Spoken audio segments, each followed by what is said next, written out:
In this case, we're going to have a formula that has a variable to the fourth power. We're going to work it exactly the same way. In order to get my critical points, I'm going to have to get my first derivative. So, f prime of x is going to be 4x cubed over 4 plus 30x squared over 3 plus 16x. Those one cancel, those one simplify to a 10. So I'm left with x cubed plus 10x squared plus 16x. For me to factorize to get my critical points, I'm going to take x as a common multiple. So I'm going to have x squared plus 10x plus 16. Once I got my x as a common multiple, it's going to leave me with x times x plus 8, x plus 2. So x 8 times 2 equals 16, 8 plus 2 equals 10. So that leaves me with x1 equal to 0, x2 equal to minus 8, and x3 equals to minus 2. And I'm going to go and plug them into my line, which is going to be minus 8, minus 2, and 0. Once I have my three critical points, I'm going to propose numbers, one to the left, one in the middle, one to the right. So in this case, I'm going to go with minus 10, minus 5, minus 1, and 5. And just like we did the last time, we're going to plug them into my first derivative. So f prime of minus 10 will be equal to minus 10 cubed plus 10 times minus 10 squared plus 16 times minus 10, which comes out to be minus 160.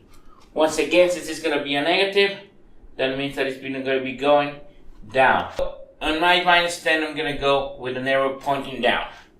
Then I'm going to go f prime of minus 5, which equals minus 5 cubed plus 10 times minus 5 squared plus 16 times minus 5, which comes up to be 45. Positive, so I'm going to go upwards. So my minus 5, I'm going to go upwards. Then it's going to be f prime of minus 1, which is going to be minus 1 cubed plus 10 times minus 1 squared plus 16 minus 1, which comes out to be minus 7. Negative, so it's going to be going down. Minus 1, going down. And my last one is going to be f prime of 5, which is going to be 5 cubed plus 10 times 5 plus 16 times 5, which comes out to 455. Positives is going to be going up. Positives is going to be going up. And to draw my graph, going with the arrows, I'm going to go down all the way to my critical point. Then I'm going to go up all the way to my critical point, down all the way to my critical point, and then up. Okay? So that means that I'm going to have 2 critical points minimum and 1 critical point maximum. Okay? So now that's going to be minimum. So I'm going to go with my minimum is going to be in minus 8 comma something. But since I'm also going to have 1 and 0, I'm going to go and 0 comma something. My maximum point is only going to be 1. It's going to be placed at minus 2. So I'm going to go minus 2 and we'll get the y value straight up. So increasing and decreasing, I'm going to start with the decreasing 1. The decreasing 1 is going to go with minus infinite, comma, and we said that we're going to go all the way to my critical point, which is minus 8. Then I'm going to go increasing from my critical point to my critical point. So it's going to be from minus 8, comma, minus 2.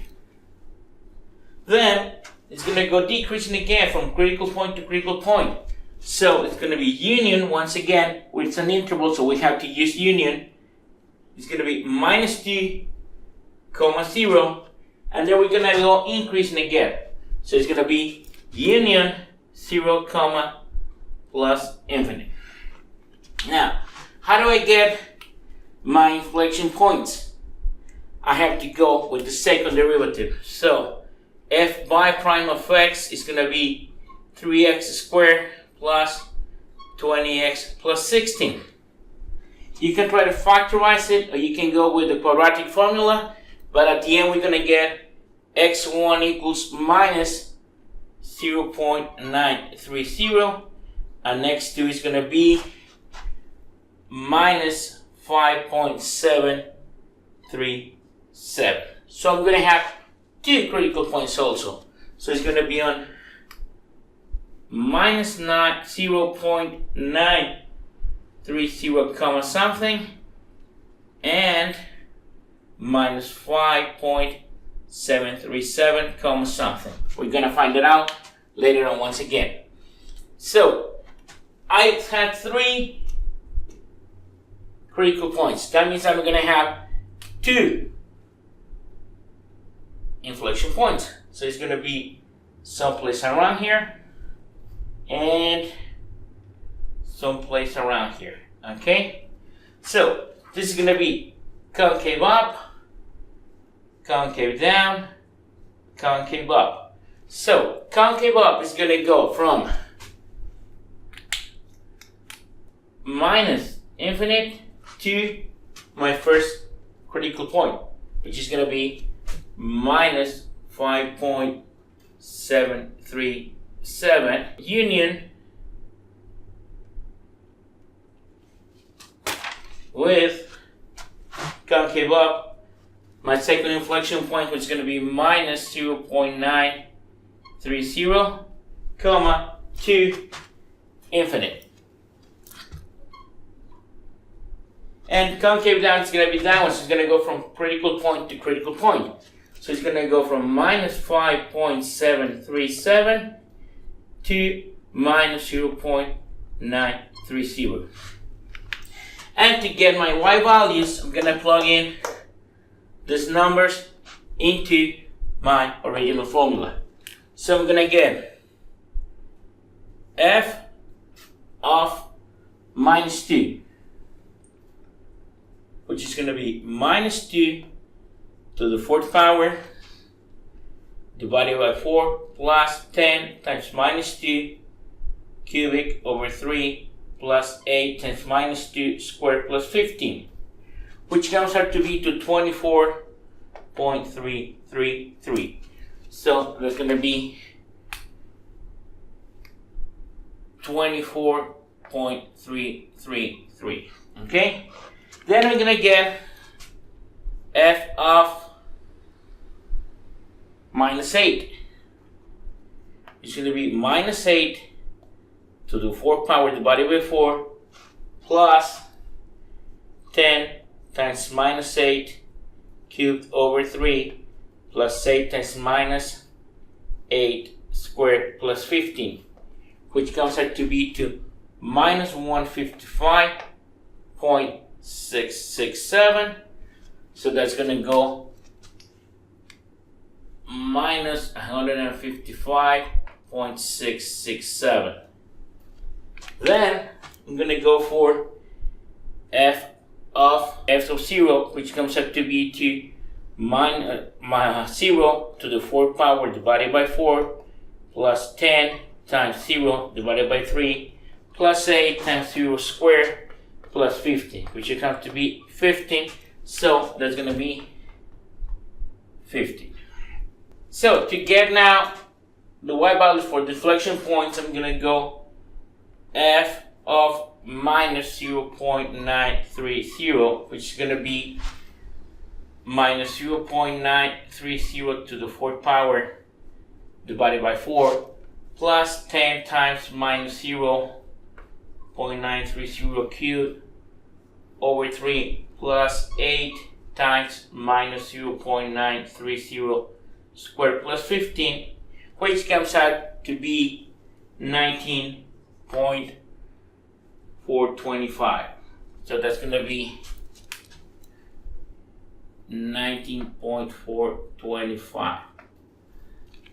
And f of minus 5.737, which is going to be minus 5.737 to the 4th power divided by 4, plus 10 times minus 5.737 cubed over 3, plus 8 times minus 5.737 squared plus 15, which comes out to be minus 80.285.